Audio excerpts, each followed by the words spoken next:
한 기자, 밀가루랑 설탕 파는 업체들이 가격을 내리기로 했다면서요? 네, 이 설탕 밀가루 가격이 4에서 6% 정도 내려가기 시작했습니다. 최근 들어서 주요 제분 제당 업체들이 가격 조정에 나섰습니다. 업체별로 보면요, CJ제일제당은 일반 소비자용 설탕과 밀가루 전 제품 가격을 인하했습니다. 설탕은 15개 품목 최대 6%, 평균 5% 낮췄고요. 밀가루는 16개 전 품목 최대 6%, 평균 5.5% 내렸습니다. 앞서 대한제분도 지난 1일부터 밀가루 일부 제품 가격을 평균 4.6% 낮췄습니다. 식당이나 제과업체에 공급하는 20kg 대포장 제품이 중심이고 3kg, 2.5kg, 1kg 같은 이 가정용 소포장 제품도 포함됐습니다. 사조동화원 역시 중식용, 제과제빵용 이 밀가루 가격을 평균 5.9% 인하했고요. 삼양사도 업소용과 소비자용 설탕 밀가루 가격을 평균 4에서 6% 내렸습니다. 특징은 가정용과 업소용을 포함해 전반적으로 제품 가격을 같이 내리면서 소비자가 체감할 수 있는 가격 인하로 이어질 가능성이 커졌다는 점입니다. 설탕은 과자, 빵, 아이스크림, 음료 같은 가공식품에 폭넓게 쓰이고 밀가루 역시 라면, 빵, 과자, 면류 등 거의 모든 분식, 외식 메뉴의 기본 원재료입니다. 식품 가격의 출발점이라고 할 수 있는 품목들이라 조금만 움직여도 전체 물가가 조정될 수 있다는 의미입니다. 네, 지금 언급한 업체들은 전부 다 최근에 가격 담합 혐의로 재판에 넘겨진 그런 업체들이네요. 네, 그렇습니다. 대통령도 이 먹거리 물가 문제를 공개적으로 이렇게 지적을 했고요. 또 가격 담합 문제를 직접적으로 거론한 영향도 컸습니다. 이재명 대통령은 수석보좌관 회의에서 소비자 물가 상승률은 낮아졌지만 먹거리 물가는 여전히 불안하다며 경제 지표가 좋아져도 이 장바구니 물가가 안정되지 않으면 국민 삶의 개선을 체감하기 어렵다고 말했습니다. 또 최근 밀가루 설탕 업체들의 이 담합 적발 사실을 거론하면서 독과점을 이용해 고물가를 강요하는 행위는 반드시 시정돼야 한다고 강조했습니다. 특히 독과점을 이용한 고물가 행위는 국가의 공권 력을 총동원해 반드시 시정하라고 관계부처에 주문하기도 했습니다. 실제로 검찰 수사도 이미 진행돼 업체들은 재판에 넘겨진 상태죠. 대한제분, 사조동화원, 삼양사, 대선제분, 삼화제분, 한탑 등 제분사 6곳 관계자들이 이 가격 담합 혐의로 기소됐고요. 담합 규모는 6조 원에 육박한 걸로 조사됐습니다.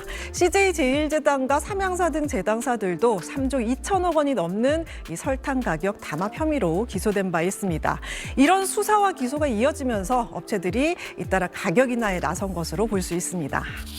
네, 그리고 계란도 생활 물가에 아주 직접적인 영향을 주는 품목 중 하나인데 이것도 담합 의혹이 불거진 모양이네요. 네, 이 계란 가격을 조정했다는 의혹으로 공정위가 제재 여부를 결정하는 절차에 들어갔습니다. 대한산란계협회가 가격 인상을 조장하고 사실상 가격을 정해 경쟁을 제한했다는 혐의를 받고 있습니다. 이 공정위 심사관은 이 협회가 2023년 무렵부터 작년까지 계란 가격 인상을 유도했다고 보고 시정 명령과 과징금 부과를 요구하는 심사 보고서를 전원회의에 제출했습니다. 가격 흐름을 보면 상승세가 꽤 길었습니다. 이 달걀 가격은 지난해 4월부터 지난달까지 10개월 연속 전년 동기보다 올랐고요. 특히 지난해 9월 상승률은 9.2%로 최근 48개월 사이 가장 높았습니다. 소비자단체 협의회 자료를 보면 계란 한 판, 이 30개 가격이 한때 8,588원까지 올라서 전년 평균보다 15% 넘게 비쌌습니다. 통계청은 계란이 최근 고병원성 조류 인플루엔자 AI 확산 영향으로 출하량이 줄고 있다고 하지만 이 공정위는 계란 가격이 AI 확산 이전부터 이미 급등했고 이게 협회의 활동에 영향을 받은 것이라고 보고 있습니다. 공정위는 협회 의견을 받은 뒤 전원회의를 열어 제재 여부를 결정할 예정입니다. 서울중앙지검은 지난해 9월부터 넉 달간 국민 생활 필수품의 물가를 올려 서민 경제를 위협하는 사건을 수사해 52명을 재판에 넘겼다고 밝혔습니다. 우선 검찰은 제분사 7곳이 공모해 밀가루 가격을 담합한 사실을 적발했습니다. 제분사 대표 6명 등 20명이 불구속 기소됐는데 이들은 지난 2020년부터 6년 가까이 6조 원에 육박하는 규모의 담합을 저지른 것으로 조사됐습니다. 범행 기간 밀가루 가격은 최고 42.4%까지 올라갔는데 2020년부터 지난해 9월 사이 밀가루 소비자 지수는 36.12%로 같은 시기 소비자 물가보다 2배 넘게 높았습니다. 설탕 시장에서도 세계 업체가 지난 4년여간 3조 2,700억 원 규모의 담합을 했다고 검찰은 밝혔습니다.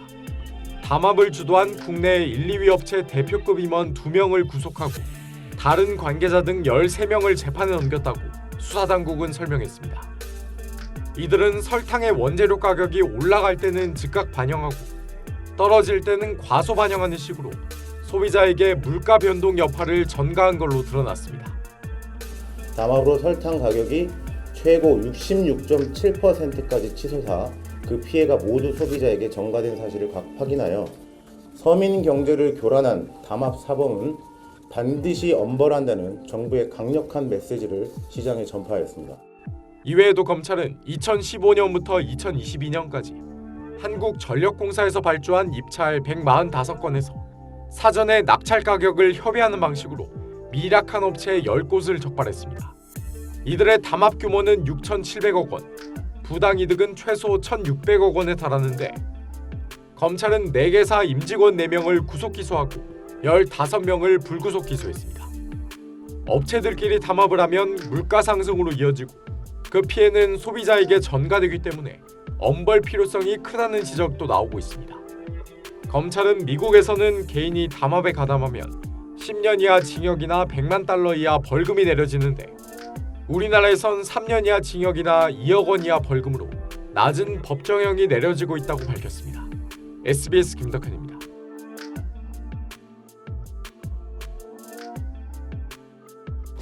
한 기자, 검찰이 설탕과 밀가루 가격을 담합한 회사들을 재판에 넘겼다는 소식이죠? 네, 이 원가가 내렸는데 가격은 왜 그대로냐는 소비자들 말이 많은데요. 밀가루 업체가 이 가격 담합한 게 검찰에 적발이 됐습니다. 대표이사를 포함해 20명이 불구속 기소됐습니다. 검찰에 따르면 지금 보시는 이 재분사 6곳이 2020년 1월부터 지난해 10월까지 밀가루 가격 인상 시기와 폭을 사전에 합의했습니다. 담합 규모는 5조 9,913억 원입니다. 밀가루 가격은 최고 42.4% 올랐습니다. 상승세가 꺾인 뒤에도 담합 이전보다 22.7% 더 높은 수준이 유지되고 있습니다. 이 수치가 왜 중요하냐면요. 밀가루는 라면, 빵, 과자, 칼국수, 만두, 튀긴 외식 메뉴까지 안 들어가는 데가 거의 없죠. 그러니까 밀가루 값이 40% 넘게 뛰면 빵값, 분식값, 외식비가 줄줄이 오를 수밖에 없습니다. 한 번 오른 가격이 다시 안 내려오는 이유도 여기에 있습니다. 소비자 입장에서는 생활비가 구조적으로 높아진 셈입니다.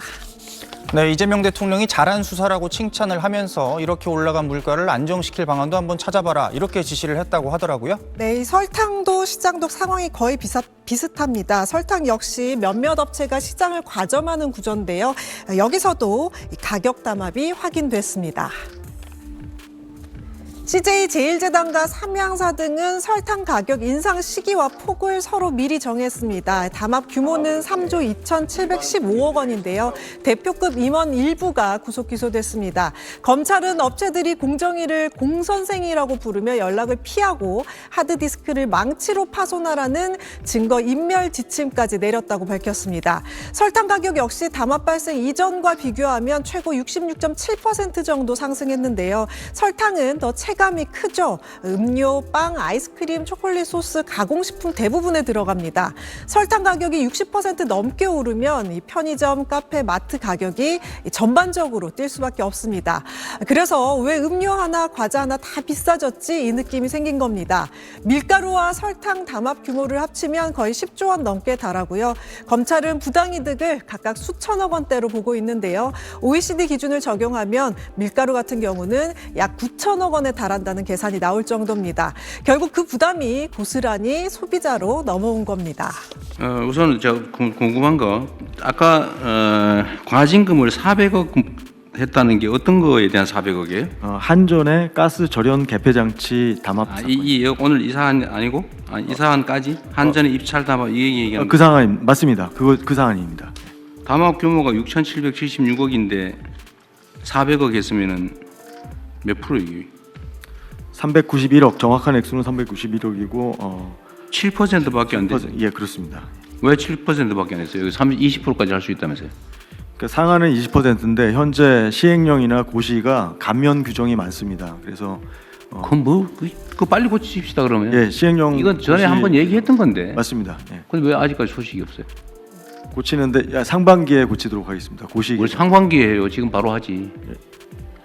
준비 안 돼 있어요? 작년에 제가 얘기했던 건데. 준비돼 있고 지금 시뮬레이션을 통해서 그 사건들을 적용해서 그거를 시행령이나 규칙에 너무 자세히 정할 필요 없잖아요. 예, 뭐 최대한 적정하게 빨리 정하고 하도록 하겠습니다. 처분이야 그 범위 안에서 하면 되는 거지. 그거를 미리 다 모든 가능한 경우를 시뮬레이션에서 하려니까 너무 힘든 거 아닙니까? 예, 그래도 그렇게 최대한 할 필요가 신중하고 사회적 일단은 시행령은 일단 너무 그 법률을 거의 뭐 무력화하다시피 너무 약하게 만들어 놓은 거 아니에요, 시행령을. 맞습니다. 예. 그 옛날에 그 시행령 누가 만들었는지 모르겠는데 그렇게 하면 안 되잖아요.